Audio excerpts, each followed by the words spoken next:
Today I want to talk about something that's been sitting with me for a while, how Marvel handles magic, because if you look at WandaVision and Doctor Strange and the Multiverse of Madness, you'll notice they both approach magic from completely different angles. One is emotional, one is technical. One is about grief, the other is about control. And honestly, Marvel needs both. The issue isn't the concept, it's the execution. When WandaVision began, it felt like Marvel finally understood that magic could be intimate. The first few episodes, the sitcom setups, the eerie transitions used magic as a reflection of grief.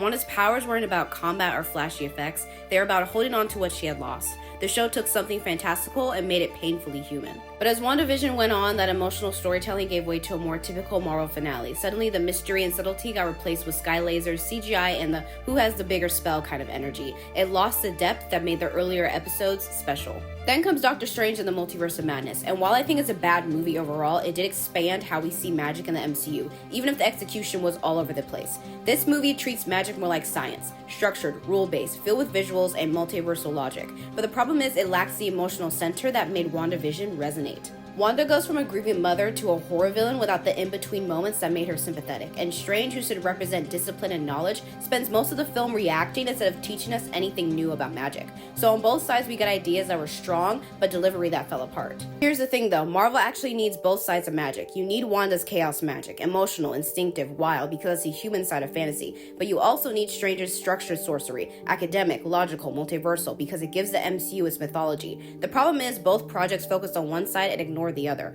WandaVision forgot that structure gives emotional stories weight. Multiverse of Madness forgot that emotion gives structure meaning. If Marvel could combine those tones, the emotional honesty of WandaVision with the visual depth and myth building of Doctor Strange, we'd have a magic system that actually feels balanced, mysterious, and alive. So in the end, I don't think one handled magic better than the other. I think both showed Marvel's potential and its limits. WandaVision showed what happens when emotion drives a story. Multiverse of Madness showed what happens when visuals and lore take over. But neither fully nailed the middle ground. If Marvel wants magic to matter again, it needs to let both sides coexist. Heart and history, feeling and form. Because that's where the true marvel of magic lives.